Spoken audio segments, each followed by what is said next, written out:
Vou gravar para a galera que não pode estar ao vivo, né? Tem gente que não pode estar ao vivo. Então, olha só, 15 questões serão feitas. Não sei quanto tempo eu vou levar, mas acho que dentro de uma hora vai ser o suficiente para explicar e tudo mais. Já dei um feedback, né, do que eu acho em relação à prova da URGS, que eu acho que é muito mais previsível o comportamento da prova, a dificuldade da prova também. Acho que é uma prova que vem esse ano num nível bom, mas não extremamente difícil. Acho que vai ser uma prova que muitos de vocês vão mandar muito bem, tipo, que é para dar bom, entendeu? Tipo assim, não é uma coisa impossível de fazer. É claro que aí eu botei a tabela periódica, porque algumas coisas tu tem que olhar para a tabela. Lembra, prova da URGS não é muito improvável que tu não vá usar a tabela. Então, alguma coisa de propriedades da tabela, alguma coisa tende a aparecer que tu tem que olhar para a tabela, né? Então, deixei aqui. E aí a gente começa com uma questão um, né? Então, eu procuro fazer um apanhado de questões que coloque, contemple assuntos chaves que, ao resolver, eu vá retomar conceitos também com vocês, né? Por isso que o prática de provas não é só resolver. Eu acho que ele envolve também essa questão de retomar matéria e aprofundar e retomar, e acho que é válido. Então, essa questão um, ela é termoquímica, e mais especificamente energias de ligação. Casualmente, essa semana foi a semana em que eu abordei isso lá no extensivo, né, presencial. E quem aqui não faz o extensivo, se quando aprendeu, tem que saber um processo de resolução. E a forma mais honesta que eu diria de resolver em ordem cronológica é a seguinte: primeiro passo, tu precisa contar as ligações quando tu já tem a reação. E aí, contar as ligações, pensar numa prova da URGS, é pensar que ele vai te dar uma questão com moléculas orgânicas dentro de uma questão de termoquímica, que tu tenha que enxergar aqui os carbonos, os hidrogênios que estão escondidos e assim por diante. Saber orgânica é fundamental na prova da URGS, porque colocar orgânica dentro de uma questão de outro assunto é previsível e esperado na prova. Então, assim, eu colocar os hidrogênios é mais uma coisa lenta de se fazer, só para que a gente tenha a velocidade de enxergar e não esquecer nada. Aí depois que eu coloco os hidrogênios, eu conto o número de ligações antes e depois. E carbonos e hidrogênios eu tenho no total do lado de cá 8 e do lado da direita 10, né? C com H, assim, se eu contar que C com H, são 10 hidrogênios e do outro lado são 8 hidrogênios. Se eu for contar as ligações C com C do lado de cá, elas são essas aqui, ó. Uma, duas, três e quatro. Essas são as totais, são quatro. E do outro lado, carbono com carbono serão cinco. Toda a volta desse ciclo pentano. Só que do lado da esquerda eu tenho C dupla C uma vez, mais o H com H, que está aqui, que muitas vezes o pessoal esquece. Hidrogênio ligado a hidrogênio, uma vez. Do outro lado, eu só tenho carbonos e hidrogênios e carbono com carbono. Depois que eu conto as ligações, eu sempre oriento a tu cancelar ligações iguais em lados opostos. Vejam, C com H eu tenho aqui, ó, e C com H eu tenho aqui. Só que a quantidade que eu tenho do lado da esquerda são 8 e do lado da direita são 10. Então sobram 2 na direita. Da mesma forma que C com C eu tenho aqui e tenho do outro lado. A diferença é a quantidade. Do lado da esquerda eu tenho 4, do lado da direita eu tenho 5. Me sobra uma. Então, ao simplificar, eu ganho tempo matemático para determinar a energia. Após, eu vou pegar o valor fornecido na tabela de cada ligação. Hidrogênio, então, vai ser uma vez 437 e C dupla C 600. Do outro lado, eu tenho duas vezes o valor CH, que na tabela é 417, e C com C eu tenho uma vez o valor de 335. Depois que eu coloco os valores energéticos, eu somo. E esse lado é o ΔH dos reagentes, 1037. E do outro lado, eu tenho que multiplicar por 2, 828, e depois somar com 335, Este vai ser o delta H dos produtos. Não lembro quanto dá, mas dá 1.100 e alguma coisa. Vamos somar aqui na calculadora para a gente não perder tempo. 828 mais 335. 1.163. Depois que eu tenho os valores do ΔH dos produtos e o valor do ΔH dos reagentes, eu preciso calcular o ΔH da reação. E nesse caso é pegar o valor da energia das ligações dos reagentes e descontar do valor da ligação total dos produtos. Então, esta reação, em sua subtração, vai nos dar menos 126, é isso aproximadamente, né? Menos 126 quilojoules por mol, que é o valor aqui solicitado. E aí, ao olhar as alternativas, a gente chega na resposta letra B. Na minha opinião, é uma questão muito boa, muito relevante e vou falar aqui na turma do Prática de Provas o que venho dizendo essa semana no extensivo. É uma possibilidade que eu acredito que vá aparecer este ano na prova da URGS. Cálculo de ΔH de reação orgânica de energias de ligação. É a minha análise, pois, dentro das possibilidades de termoquímica, é uma situação que está faltando aparecer atualmente na prova da URGS, e eu apostaria nesse modelo de questão aqui, técnica, operacional e que tem uma rota de resolução. Mas sempre, se tu cuidar os processos, tu vai chegar na resposta. Boa questão, né? Agora a gente sai de uma questão complexa no sentido de operação e vai para uma questão mais light, que é a questão 2, que exige do vestibulando identificar quem é o elemento X, quem é o elemento Y e quem é o elemento Z. Como que eu faço? Para quem é o meu aluno, sabe que eu identifico as posições da tabela pela distribuição eletrônica. 3S1, eu não preciso nem olhar para quem ele é, mas se terminou em S, é metal. Se terminou em P, é a metal. E se terminou em P, é a metal de novo. Por que que eu preciso identificar que tipo de elemento eu tenho? Porque nas alternativas ele afirma certas coisas e ele quer saber qual é a correta. Na letra A ele diz: se X e Y se ligarem, a ligação é iônica. E esta é a resposta correta. Se X e Y se ligarem, ela vai ser iônica, porque a ligação iônica envolve a união de metal e ametal. Esta ligação é iônica.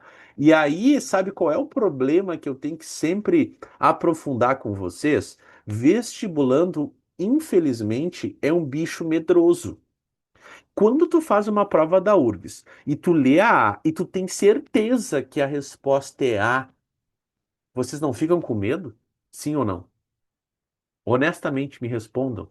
Vocês não ficam, ih, deu A, e agora o que que eu faço? E aí? Bem-vindo, Thiago. Oi, Bianca. Tô vendo quem chegou a mais aqui na turma. Né? O cara, pô, e agora o que que eu faço, né? Bom, eu diria o seguinte, tá? O cara sabe que é A, ele lê as outras, eu leria, porque a prova da URGS nos dá tempo, tá? Nos dá tempo, não falta tempo para fazer a prova. Então, eu faria as leituras das demais para conferir. Mas uma coisa importante, a intuição e a certeza de uma alternativa faz com que eu tenha que te dizer, não troca a opção. E isso é o que vocês fazem, vocês trocam. Aí eu vou ler a B. Y e Z tendem a formar ligação covalente. Bom, Y e Z, Y e Z tendem a formar ligação covalente, tá? É isso? Y, Z. Essa aqui, tá? Por que que ela não pode ser verdade? Vocês conseguem me dizer? Qual é o problema dessa B? Sabe me dizer por quê? O Z não é um gás nobre? É, muito bem, Alice. Porque o que acontece? O ligação covalente, tu decora que é a metal e a metal. Bom, então a metal com a metal é covalente. É, só que o problema do porquê ela é falsa é que elementos que terminam no P6 são gases nobres. E se são gases nobres, não tendem a se ligar. Então ela é falsa por isso. Olha que sacana, né, a letra B. Mas ela faria alguns ficarem em dúvida. Na C, X não tende a fazer ligações nem com Y nem com Z. Não, é falsa. O X tem um elétron para doar, ele quer se ligar a alguém. Letra D. Dois átomos X tendem a fazer ligação covalente entre si? Não. Ligação iônica. Metal com metal, se for o mesmo, né? É metálica. E a letra E. Dois átomos Z tendem a fazer ligação iônica? Também não. Né? Primeiro que é covalente, é gás nobre. Mas se ainda se ligasse, seria de forma covalente, no caso. Então, letra B. Já na próxima é a situação previsível na prova da URGS que exige do vestibulando olhar a tabela periódica. Por isso que sempre na URGS tem a tabela. Porque nesse caso ele pede o quê? Ele pede que tu olhe crômio, ele pede que tu olhe o galho, o potássio e o césio. E ele diz que, ele pergunta qual é a alternativa em que apresenta a ordem crescente de tamanho. Esta expressão ordem crescente de tamanho é o jeito que a URGS, vejam, foca a URGS hoje, é o jeito que a URGS solicita o raio. Tamanho é a propriedade do raio. E aí o que que tem que chamar a atenção? Que o raio ele cresce para a esquerda da tabela e para baixo da tabela. Lembram disso? Aí, qual é a próxima etapa? É tu ir lá na tabela e procurar onde cada um está e perceber a ordem crescente. Logo, o Césio é o cara mais para baixo na tabela, né? O Césio está mais para baixo. Aí depois disso, o Césio vai estar lá embaixo. Aí o potássio vai estar no grupo um na linha 4. Aí o crômio vai estar no meio da tabela. E o galho vai estar na esquerda, da direita da tabela. Então eles vão estar mais ou menos nessas regiões aqui. Lembrando que o potássio está no período 4 e o crômio e o galho estão no período 3 da tabela periódica. Né? Então o galho e o crômio estão no período 3, não, desculpa, 4, desculpa, e o potássio também no 4, todos na linha 4. E aí a ordem crescente é essa vindo do galho para o crômio, para o potássio e depois o césio. Então a resposta é a letra A. O galho é o menor e o césio é o maior. Esse tipo de questão eu honestamente considero fácil, tá, pessoal? Tanto essa quanto a de cima. Em relação à primeira questão, tem muita diferença de grau de dificuldade. Já a questão número 4, a gente volta a trazer um grau de dificuldade um pouco mais elevado, mas no final ela nem é tão complexa assim. Vou explicar. Então eu tenho uma questão agora de cinética. E na cinética eu tenho a lei cinética e a reação fornecida. Então qual é a primeira coisa que eu digo? Toda vez que eu tenho uma equação 3A mais B formando 2C, eu tendo a montar a lei cinética por ela. Porém, se o vestibular te der a equação da lei cinética, tu ignora a reação descrita.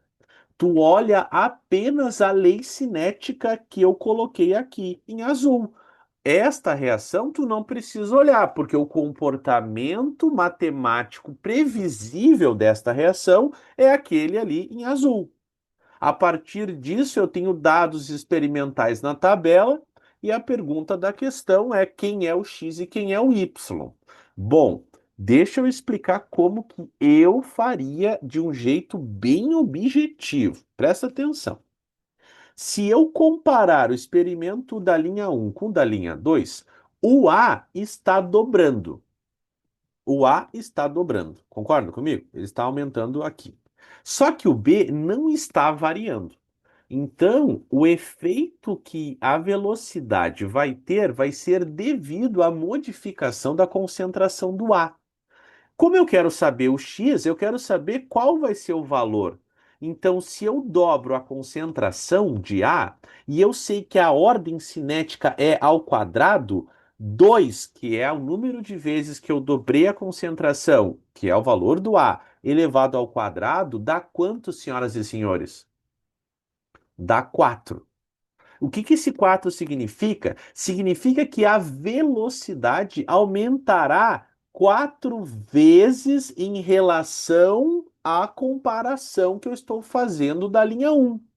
Então eu tenho que fazer o quê? 4 vezes o valor da velocidade da linha um. Quanto é que é 4 vezes 3, senhoras e senhores? 4 vezes 3. 4 vezes 3 é 12. Então a resposta é 12 vezes 10 na menos 5. Então eu risco a letra A, risco a letra B e riscaria, será a letra E? Vamos ver, riscaria a letra E. Olha aqui, ó. Tá, mas então tu usou. Então eu só li o B. Por que que eu não olhei para o B? Porque o B não variou. Vocês entendem isso? Então lá na lei, ó, o B eu não olho. E a constante eu também não olho, porque a constante é a mesma, porque a reação é a mesma. Agora, se eu tenho que descobrir o y, eu tenho que assumir uma outra comparação. E eu posso escolher uma situação agora em que o meu A não mude e que meu B mude, por exemplo. E se eu comparar a linha 2 com a linha 4, o meu A não mudou, mas o meu B é 001 e ele passa a ser 002. Eu dobrei a concentração. Eu dobrei. Só que como o meu B, a ordem, a lei é um, porque não tem nada no expoente, então é um, ao dobrar a concentração de B elevado na um, qual é o valor, qual é o efeito na velocidade? Ah, 2 na um é 2, Rafael. Então significa que a velocidade ela vai dobrar em relação a que eu estou comparando. E a que eu estou comparando é a da linha 2. Então, qual é o dobro de 12, senhoras e senhores? Ah, o dobro de 12 é 24, Rafael. Então é 24 vezes 10 na 25. Então a nossa resposta é letra D, Dinamarca. Esta é uma questão que está longe de ser muito simples. Ela exige de vocês mais domínio técnico da cinética e, mais especificamente, da lei cinética. Aqui sim, para quem me ouve e quer curso de alto desempenho, tem que fortalecer essa parte específica da cinética, porque ela vem aparecendo de forma frequente na prova da URGS. Fala, Nicole! Manda! Só eu não entendi por que que dobrou o X e não dobrou o que tá em cima do Y. Porque eu tenho que olhar para isso aqui, ó. Deixa eu subir um pouquinho aqui, ó. A equação tá aqui, certo? Ó. Aqui, ó. Tá vendo aqui? Pum. Sim. Então, o 2 é ao quadrado tem a ver com o A. E no expoente do B é um. Por isso que aqui veio o 2 e aqui vem o 1. Eu escolhi comparar coisas separadas. Então, são comparativos. Esse aqui o A variou e esse aqui eu estou avaliando o B. São coisas diferentes. Não sei se eu te Mas entendo. eu não entendi por que que foi. Tu pegou o 12 vezes 10 na menos 5 e multiplicou por 2 ao invés de fazer isso com o 6. Ah, perfeito. Olha para a tua tela de novo. Quais são as linhas que eu estou comparando em verde? A linha 2, esta com essa. A linha 2, esse com esse. Concorda comigo? Então eu tenho que avaliar a linha 2 aqui com essa aqui que eu quero descobrir. Por isso que eu Tá, não mas sei. se eu tivesse relacionado as últimas Ah, duas tá. linhas. Isso. Aí o que acontece? Aí tu teria uma outra situação, um problema. Quer ver?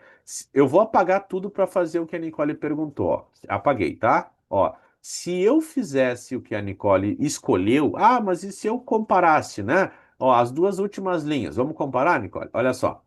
Aqui dobrou. Dobrou. Concorda? E aqui não mudou. Beleza. Então eu dobraria o valor do A. Beleza. 2 elevado ao expoente do A. 2 ao quadrado dá 4. Então eu teria que aumentar 4 vezes a velocidade. E aí eu usaria o 6, Nicole. Quanto é que é 4 vezes 6, Nicole? 4 vezes Ah, 6, Nicole! entendi. Tá, e vai dar 4 vezes vinte e 6, quatro. Nicole! 24. Tá. Então, independentemente de quais comparações tu vai fazer, tem que chegar na resposta, tá vendo? Eu troquei conforme tu pediu, mas chegou lá, ó, porque eu tô comparando sempre duas linhas. Isso é uma coisa que demanda para muitos ou alguns de vocês mais aprofundamento nessa parte da matéria. E aquele que me ouve e não tem muita confiança nisso, já põe um asterisco aí. Estudar, revisar mais essa parte de lei cinética E isso faz parte da prova da URGS, tá? Então tá aí. Foi? Seguimos? Questão 5. Questão 5, bah, eu adorei a questão 5 porque assim, ó, por que que eu botei ela aqui? Porque ela é muito legal, ela é equilíbrio iônico a matéria, tá? É o equilíbrio iônico. No equilíbrio iônico, a gente fala de força ácida, força básica e pH, principalmente, três tópicos. E aí nessa aqui, eu tenho três ácidos, e todos eles são fracos. Como é que eu sei que eles são fracos? Teoria embutida na aula. Todo ácido que é fraco apresenta constante de equilíbrio. Então, se eu tenho um ácido e do lado ele me diz uma constante, quer dizer que eles são ácidos fracos. Pronto. E aí, como que eu sei qual deles é o mais forte? O mais forte dos ácidos é aquele que a constante é maior. Então, pensa, todos os ácidos são fracos. Como que eu sei? Porque todos têm constante. Mas dentre os fracos, haverá o mais forte entre os fracos. Então, o mais forte entre os fracos é esse. Esse é o mais forte. Esse é o segundo mais forte. E esse é o fraco mesmo. Esse é o mais fraco deles. Só pelo valor do expoente da constante. Pegaram a ideia? Eu olho para o expoente, porque ele é o indicativo do valor de fato. Aí o que que eu penso? Se um ácido é mais forte, entre eles, ele tem um pH maior ou menor? Pense nisso. Se o ácido é o mais forte entre eles, ele é o mais ácido. Concorda comigo? Se ele é o mais ácido, isso significa o quê? Que o pH é o menor. Concordam comigo? Aí olha a pergunta da questão. Qual é a ordem crescente de pH?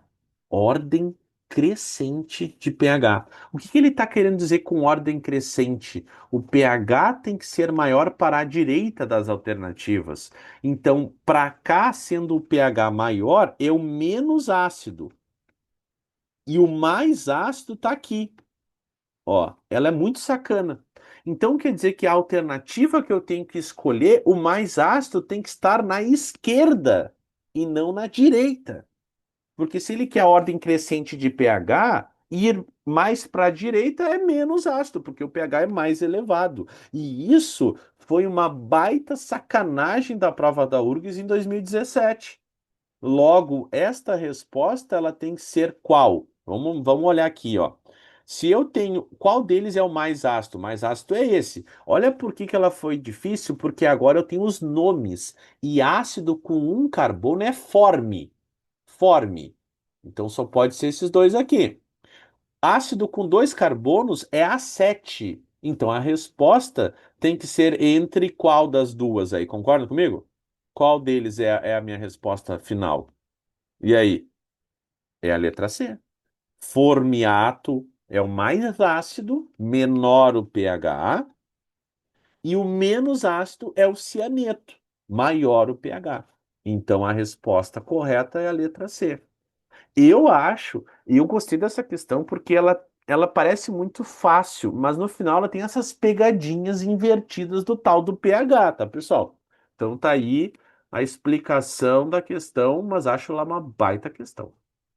Professor, Mano, se o formiato é o que tem dois carbonos, não, ele não Forme seria o tem do. um. Ah, tá. Ao contrário, tá. O Ah, A7 tá. tem dois.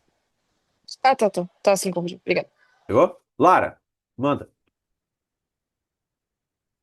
Professor, cai muito essa questão da nomenclatura na prova da UFSC, da URGS? Olha, eu acho que é uma ferramenta excludente. Quer dizer, o cai muito seria uma questão dentro das 15, mas é uma questão excludente. Pô, vamos supor, tu sabe a teoria do ácido e base, Ka, Kb e tudo mais, tá? Beleza? Aí tu chega ali e tu entendeu isso. Aí tu vai errar a questão por domínio do Form A7. Tipo, sacana, né, da URGS, mas ela cobrou, né? Uhum. Então, tipo, eu diria que assim, sabe, e aí é bem coisa de Enem, né? Domínio técnico de nomes não oficiais, porque forme e asset são duas formas não oficiais, seriam formas chamadas de usuais de representação de moléculas orgânicas. Forme, um carbono, asset, dois carbonos. E eu acho extremamente importante, tanto para o Enem quanto para a URGS, esse domínio específico de vocês, tá? Mas boa pergunta. Tipo, foi sorteado nesse ano aqui essa parte específica do nome, né? Avacalhou. Uhum. Vamos seguir? Beleza. Questão 6. Solubilidade. Vejam, eu fiz uma prova bem surtida, né? Aqui eu fui juntando coisas e fui botando. Solubilidade. Bom, nesse caso, novamente, Lara, a gente tem um problema técnico de nome, tá vendo? Na tabela eu tenho KNO3 e NaNO3, mas nas alternativas eu não tenho o desenho, eu tenho o nome da substância, só que agora inorgânicos, para pavor de muitos estudantes que detestam regra dos inorgânicos, né? Ó, a curva A diz respeito a quem? Aí a A pensa o seguinte, ó, a A começa mais alto e termina abaixo. Então eu olho na tabela. Quem começa mais alto? Esse. Quem termina abaixo? Esse.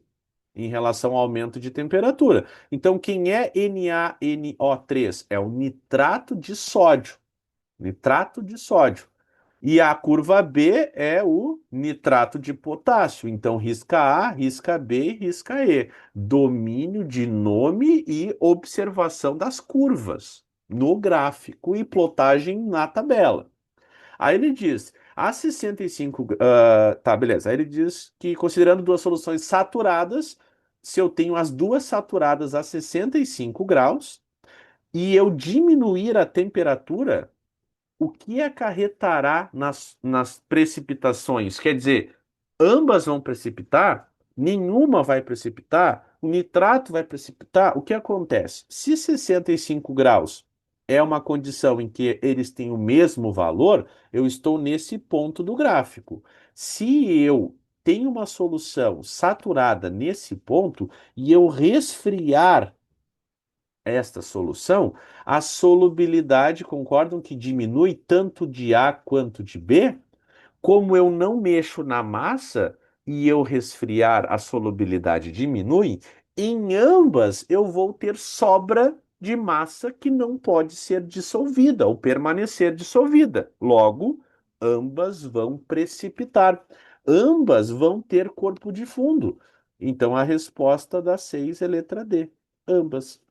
Porque ao resfriando, não vou conseguir manter tudo dissolvido de acordo com o gráfico. A solubilidade cai em ambos, mas a massa que eu tenho não. E isso faz com que esse excedente precipite. Questão interessante, tá? Eu gostei dessa questão de solubilidade. Cálculo, né, é soluções, mas dentro ele optou por uma questão de solubilidade.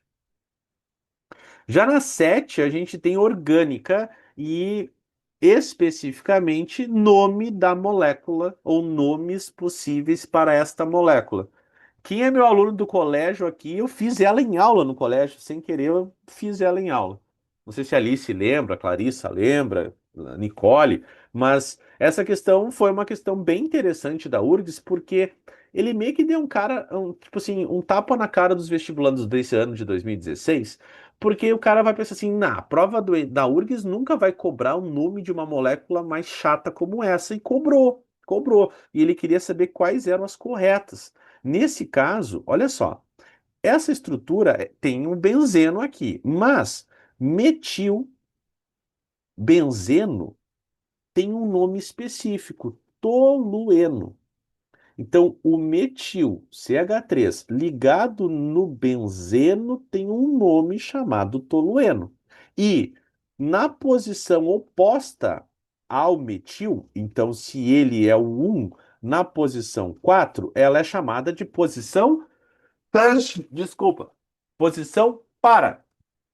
Então, 1 e 4 tem então a posição para. E para 1,4 é a posição para, eu posso usar a sigla P. Então, a primeira afirmação, ela é correta. Por quê? Porque CCC, esses três carinhas aqui, lembrando que ele é um propil, mas é um propil em que eu tenho dois CH3 nas pontas, então ele é um isopropil. Então ela tem o nome de isopropil na posição para ligado a um tolueno. Então ela é verdadeira. Para isopropil tolueno. Já a afirmação 2, ela também é verdadeira. Só que é um jeito diferente de dizer a mesma coisa. Se agora eu inverto e penso em ramificações, O propil tá aqui no carbono 1 e o metil tá no carbono 4. E no meio tem o benzeno. Então a segunda tá certa. E a terceira é falsa. Porque como eu tenho duas ramificações, essas duas ramificações eu não posso chamar de terquibutil. Não tem quatro carbonos ligados juntos. Eu tenho três carbonos de um lado e um carbono do outro. Por mais que a soma dê quatro, eu não tenho um butil. Então, a resposta correta é letra D, resposta um e resposta 2. Questão de nível interessante, né? Mas se a gente for olhar para os dias de hoje, eu diria surpreendente se uma prova atual da URGS cobrar, mesmo que exija domínio apenas de nome de moléculas orgânicas. Mas eu ainda acho que é uma questão bem ok para ser resolvida. Professor, Fala. tu pode repetir ali? Eu não entendi direito por que que é falso. A Tipo, 3? não consegui entender. Ó, é porque é o seguinte, ó, esse cara aqui é propil, certo? E esse cara Certo? aqui é metil. Não existe butil na molécula. São caras diferentes, entendeu? Butil só existiria se eu tivesse quatro carbonos juntos, ligados em um aromático, assim, ó. Entendeu? Peraí. Sim. Aí eu teria um butil um, 2, 3, 4, tá vendo? E se fosse terc-butil, que foi o que no caso a questão diz que teria, o terc-butil seria assim, ó, pá, pum, pum, pum, tá vendo?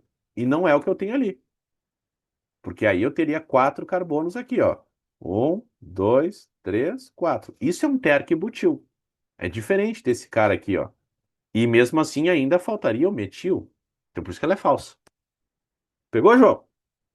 Peguei, valeu, senhor. Tá. Seguimos. 8.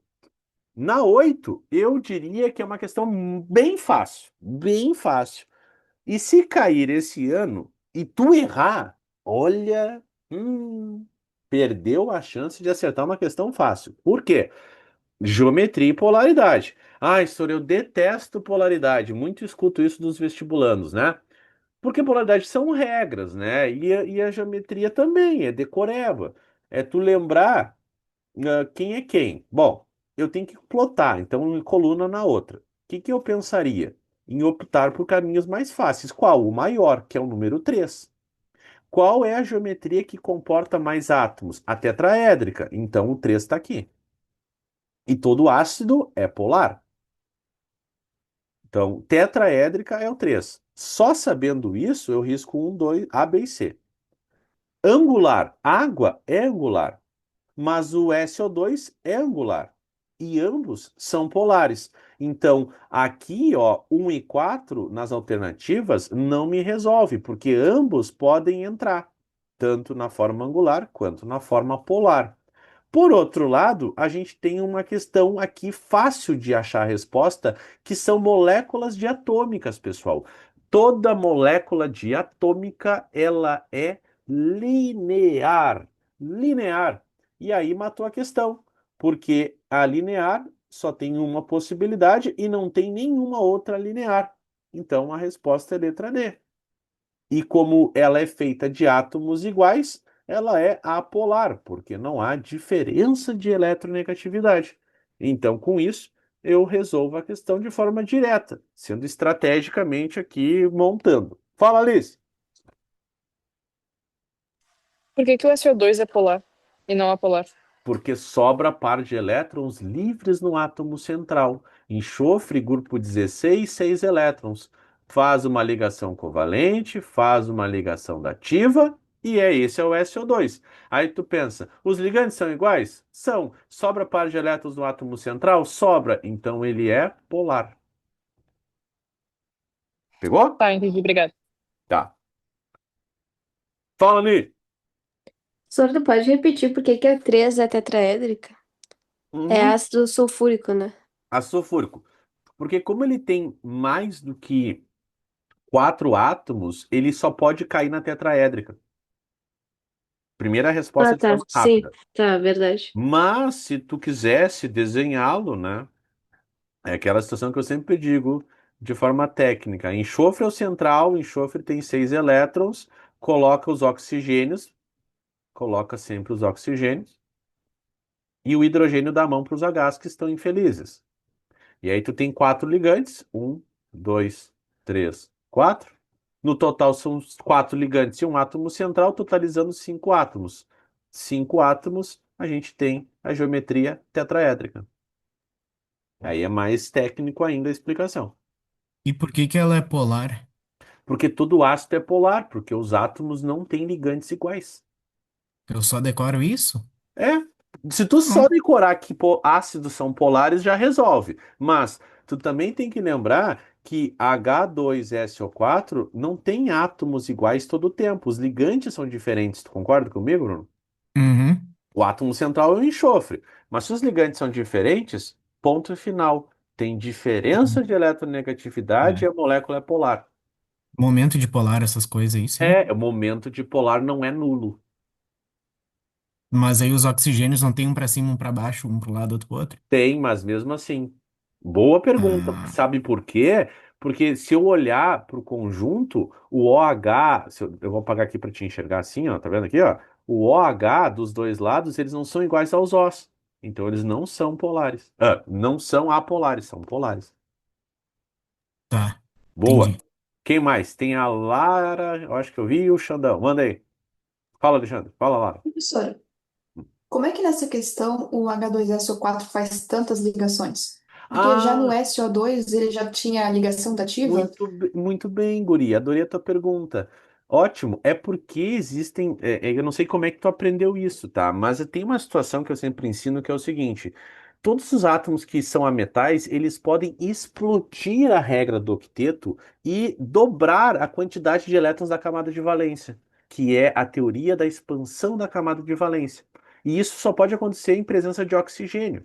Logo, se o enxofre tem 6 elétrons, ele pode compartilhar todos os 6 e ficar com 12. E é por isso que a gente tem ácidos com grandes quantidades de oxigênio. Porque tecnicamente H2S existe, tu concorda comigo? Tipo, ele existe, é o cheiro do ovo podre. Acontece, esse cara é estável pra caramba, esse cara aqui, ó.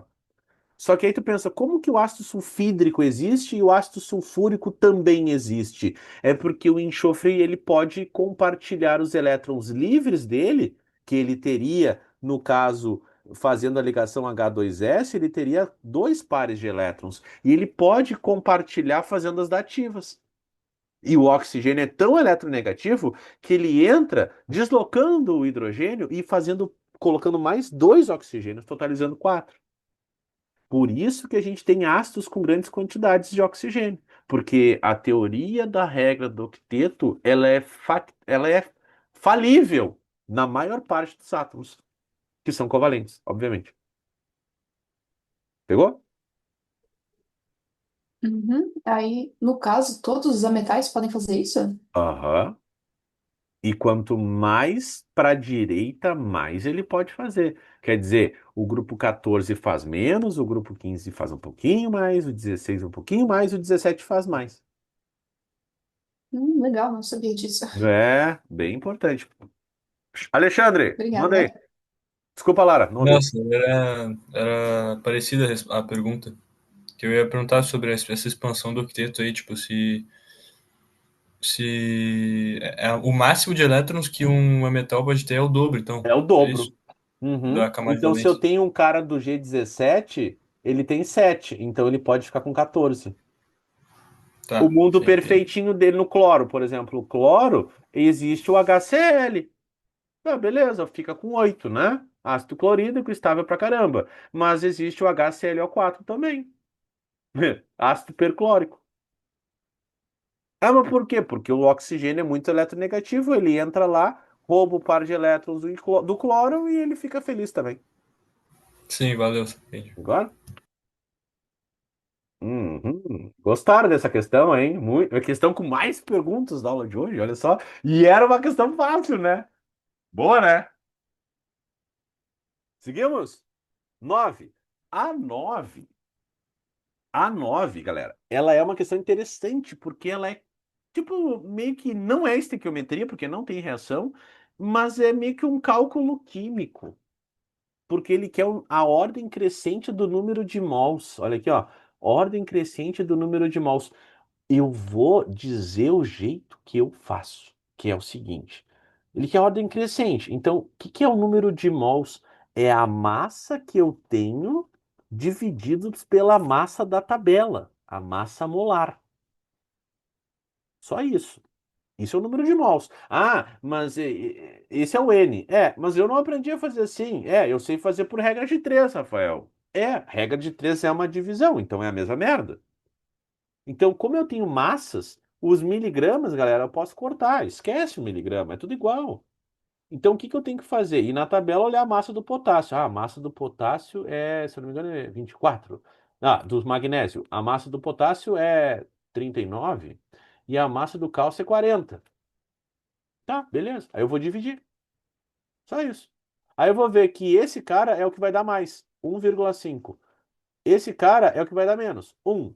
E esse cara é o que vai dar mais ou menos, 1,2. E aí eu ponho a ordem crescente, do menor para o maior. Então, potássio, magnésio, fica por último. Então vai ser potássio, o primeiro é o K, depois é o cálcio. Então tem que ser a letra A. Ponto. Só isso. Só que na hora da prova, tu não pensaria assim, talvez, tão simples assim. Não sei se vocês entendem o que eu quis dizer.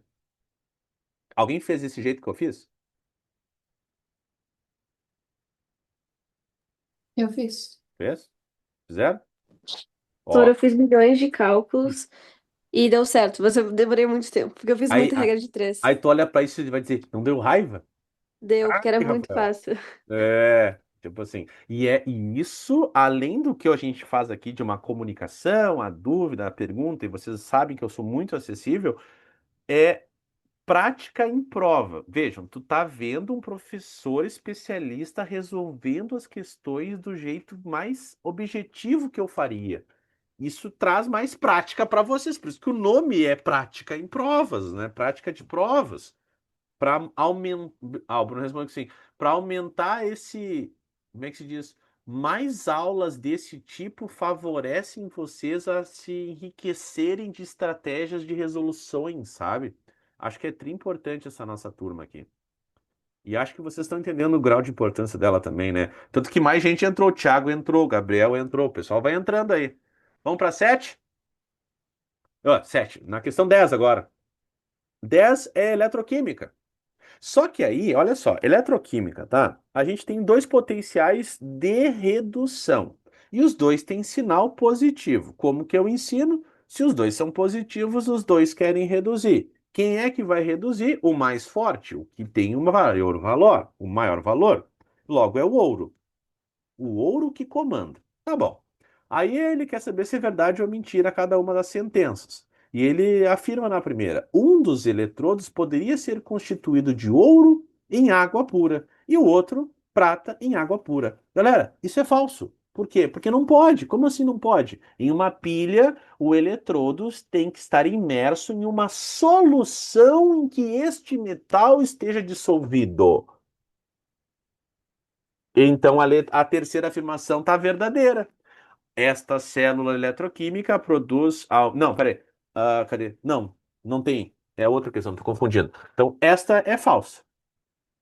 Agora, a 2. Em uma pilha constituída. Ah, tá aqui, ó, tá aqui, tá aqui, ó. Em uma pilha constituída de placas de ouro e prata, em contato com respectivos sais. Isso faz, ou ele te deu a dica, a URGS te deu a dica na segunda afirmação que a primeira estava errada. Não pode ser em água pura. Teria força eletromotriz de 0,70. É a famosa DDP. Pega o maior e desconta do menor. E isso dá mais 0,7 volts. Ponto. Verdadeiro. Primeira falsa, segunda verdadeira. E a terceira afirma: essa célula eletroquímica produz aumento de massa de ouro. E é verdade. Ah, mas como que eu sei? Porque se o ouro tem a maior DDP, o ouro vai fazer o que quer, que é reduzir. E redução é aumento de massa sólida. Então, é verdade. Logo a resposta, letra D. Nível de dificuldade na questão, acredito eu, fácil. Eu Acho uma questão fácil. Ah, mas por que tem questões bem mais complexas de eletroquímica? Tem. Mas, às vezes, o Enem traz questões mais complexas do que a prova da URGS, tá? Então, não vamos aqui achar que a prova da URGS só traz questão fácil. Não, mas, né? São questões ok. Já na questão 11, a gente volta para equilíbrio iônico e ele diz que eu tenho ácido clorídrico em que o pH é 3. O que que de fato isso significa? Que a concentração de H+ é 1 × 10⁻³ Ponto. Aí ele te pediu, não H+, ele te pediu a concentração de OH- e Cl-. Tá, beleza. Se ácido clorídrico é 1 H+ para 1 Cl-, o número de mols de H+ é igual ao número de de Cl-. É o mesmo número de mols, a proporção é 1 para 1. Então, se eu sei que a concentração de H+ é 1 × 10⁻³ isso é a mesma coisa da concentração de cloro, 1 × 10⁻³. Pronto. Eu mato aqui o cloro, porque é o mesmo. Só que, como ele quer o H- também, o OH- é o inverso do H+. O inverso em relação a 1 × 10⁻14. Então fica 1 × 10⁻11. Eu subtraio de 1 × 10⁻14, né? E essa é a resposta da questão. Letra C. O OH- é o inverso do H+. Lembrando que 1 × 10⁻14 é igual a H+ mais OH-. Assim, ó, existe uma equaçãozinha, né? Ou que, se levar na logaritma, 14 é igual a pH mais pOH. Tá? Então, uma questão também técnica, mas não é o fim do mundo, assim, tá? Não é o fim do mundo. Já na questão do. Ah, alguém perguntou, Lara, manda. Professora, essa questão 11, ela é que assunto exatamente? Ela é equilíbrio químico. Ah, tá. Que eu nem soube por onde começar. Tá, anota aí a referência de qual é o assunto. Tem a matéria chamada equilíbrio e Obrigada. tem a matéria que continua o equilíbrio, que é o equilíbrio químico. Opa, desculpa, o equilíbrio iônico, desculpa. Pegou? Peguei. Tá. 12, então. Na 12, olha que questão interessante. Se ela caísse no Enem, não seria algo impossível, porque ele quer que tu entenda a relação de densidade, tá? Eu tenho flutuação. Se flutua, é menos denso. Se não flutua, é mais denso. Aí eu tenho massa e volume. Lembrando que densidade é a divisão da massa pelo volume. Aí ele te dá três afirmações e quer saber quais são as corretas. Aí, na primeira, a gente tem a. Deixa eu ver qual é a questão que a gente está. 11 ou 12? Me perdi já aqui. 12. Ele diz na primeira: se massa 1 igual a massa 2, aqui, ó, então V2 é maior que V1. Verdade ou mentira? Como é que eu vou saber isso, Rafael? Como é que eu vou saber? Ó, se a massa é igual e a massa 2 flutua, quer dizer que o volume dela é maior. Isso é verdade. Porque quem me ajuda a descobrir é se ela flutua ou não. Vejam, se eu tenho a massa igual e eu jogo ela na água e a massa 2 flutuou, quer dizer que ela ocupou um volume maior para ela conseguir flutuar. Então o V2 é maior que o V1. Não sei se vocês entendem o que eu estou querendo dizer, mas eu avaliaria desse jeito. Na afirmação 2, se V2 é igual a V3, então M2 é maior que M3. Na verdade, não, porque o M2 flutua. Se ele flutua, a massa tem que ser menor, porque o volume, né, pensa assim, se o volume é igual e um consegue flutuar, quer dizer que ele pesa menos. É como se eu pensasse em duas esferas de mesmo volume, uma de chumbo e outra de isopor. O volume é igual. Se eu jogar as duas na água, uma vai flutuar e a outra vai afundar, porque a massa não é igual. Qual que a massa é menor? A que flutua. Então a massa 2 flutua. Então ela é falsa. A massa 2 não é maior que a massa 3, é a massa 3 que é maior que a massa 2. Isso parece uma conversa de bêbado, tá? Mas é isso aí. Não sei se vocês entendem o que eu estou querendo dizer, mas é isso aí. E a 3? Se M2, agora eu vou apagar aqui. Se M2 é maior que o M1, então os Vs podem ser iguais? Sim ou não? Faz sentido isso? Não, né? Não faz sentido nesse caso, porque como que eu vou ter o volume sendo igual se a massa vai ser, né? A massa é maior de um, o volume não pode ser igual. Então tá errado. Então, a resposta tem que ser apenas a primeira, e isso da letra A. Então é uma questão bem estranha, seria uma prova, tipo, se caísse no Enem não me surpreenderia, só que eles usariam os opores, usaria, né, mais exemplos mais próximos da vida real, bola de chumbo, borracha e tudo mais. Já a questão 13, ela é domínio técnico de propriedades das substâncias. Olha só, ele não diz muita coisa, ele diz assim, ó, eu tenho 5 substâncias, eu te apresento características e qual é a correta? Quais são as propriedades corretas sobre hexano, nitrato, alumínio, etanol e tetracloreto de carbono? Por onde eu começo? Olha só, hexano é hidrocarboneto. Hidrocarboneto é apolar. Se ele é apolar, ele é insolúvel em água. Essa tá fora. Não pode ser solúvel. Pegaram a ideia? Não pode, não dá. Não dá. Aí, etanol. Etanol. Etanol é polar, porque é álcool, OH. Se é polar, é solúvel. Logo, é insolúvel em água. E condutividade elétrica, ele diz que é alta. Não, ela é baixa. Por quê? Porque é covalente. Não conduz corrente. Então ela é falsa lá no final. Tá aqui o erro dela. Aqui tá certo e aqui tá certo. Ó. Então ele é solúvel na água, ele é solúvel aqui, mas aqui estava falsa. E aqui estava falsa direto. Alumínio. Alumínio é metal. É insolúvel em água e é insolúvel em gasolina, galera. Aqui, ó. Metal não dissolve em nada. Então a C está errada. Nitrato de potássio é um sal. E sal é iônico. Sal é solúvel em água quando tem nitrato. Todo nitrato é solúvel. Então aqui, ó, ele diz que é insolúvel. Já está errado. Já era. O falso está aqui. A resposta é letra E. Correta. Tetracloreto é CCl4. Isto é covalente. Isto é apolar. Carbono compartilha 4 cloros, todos os cloros são ligantes iguais, não sobra par de elétrons. Se é apolar, é insolúvel em água, solúvel em gasolina e não conduz porque é covalente. Então tá aí, letra E. Todas estão corretas em relação ao tetracloreto de carbono.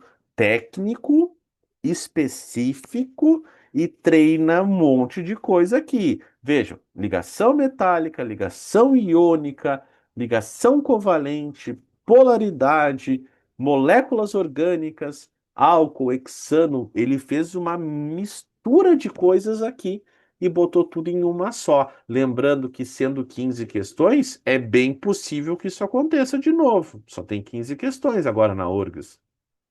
E aí a gente chega na 14, em que ele diz aqui, ó, leites são monitorados por vários parâmetros e as propriedades como a densidade, crioscopia, teor de proteína. Então, falou de crioscopia, eu estou pensando em coligativas. Propriedades coligativas aqui. E ele diz: considere as afirmações abaixo sobre possíveis métodos de adulteração do leite e abrindo um parênteses.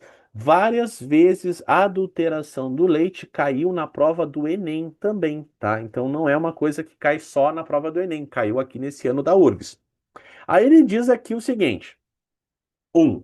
A adição de água ao leite é facilmente detectável, pois diminui a densidade e aumenta a temperatura de congelamento. É verdade, pessoal. Porque se eu ponho água, eu diminuo a concentração. E isso aumenta a temperatura de fusão. É verdade isso. Só que é específico, é crioscopia. Ele deu a dica aqui, ó. Quanto mais água, mais próximo de zero é a temperatura de fusão. Então ela é verdadeira. Aí, na 2 ele diz: a adição de ureia pode compensar a diminuição de densidade e a diminuição do teor de nitrogênio causadas pela adição de água. Também é verdade, porque ele esperava que o vestibulando soubesse que ureia é o principal adulterante do leite. Lembrando que ureia tem muito nitrogênio. Logo, se eu botei água e diluir, e eu botar ureia, eu compenso a quantidade de nitrogênio. É a pura verdade. Mas é difícil o aluno saber isso, né? Bem específico. E a última, que aí seria a definidora entre D e E nas alternativas, diz: a adição de sacarose para compensar a diminuição da densidade e a diminuição do teor médio de nitrogênio causadas pela adição de água sem o efeito tóxico causado pela ureia. Lembrando, sacarose, galera, é um disacarídeo que é carboidrato. Não tem na sacarose nitrogênio. Então eu não vou mexer no efeito do nitrogênio. Então ela é falsa. Sacarose é C12, H22 ou 11, não tem N, então não vai mudar o teor do nitrogênio e ela é falsa. Então a resposta é letra D.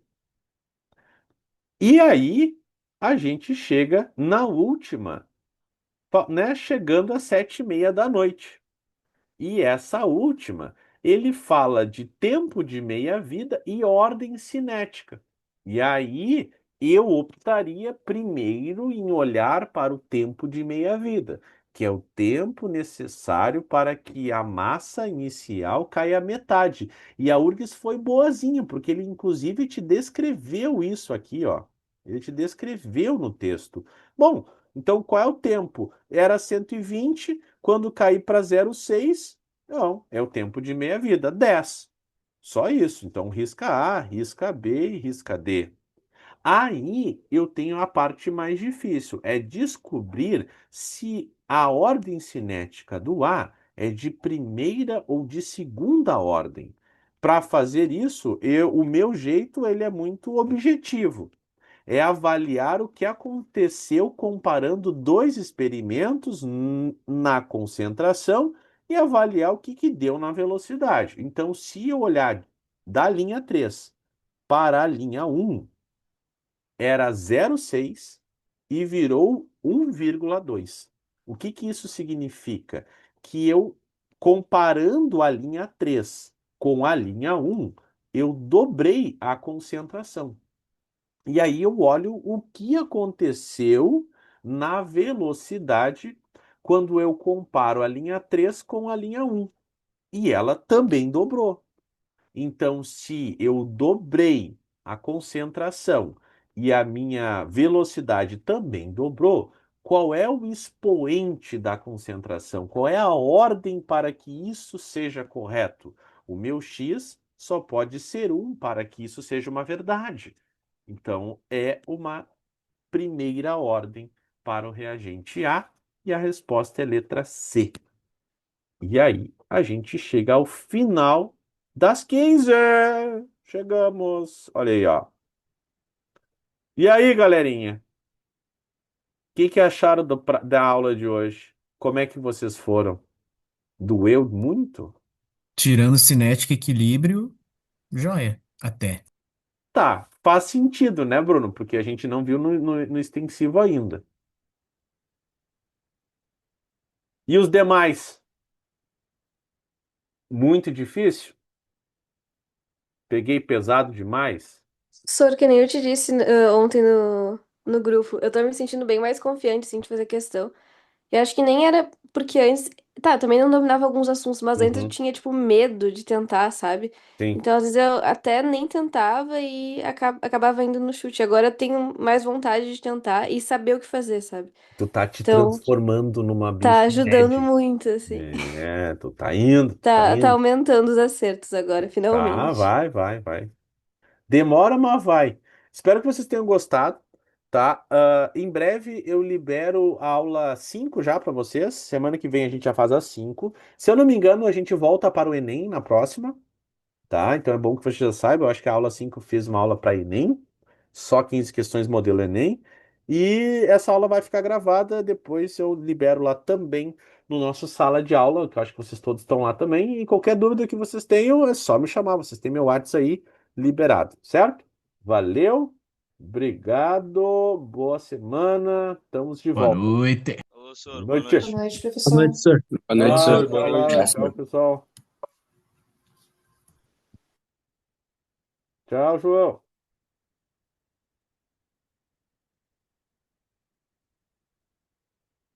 Tchau, Xandão.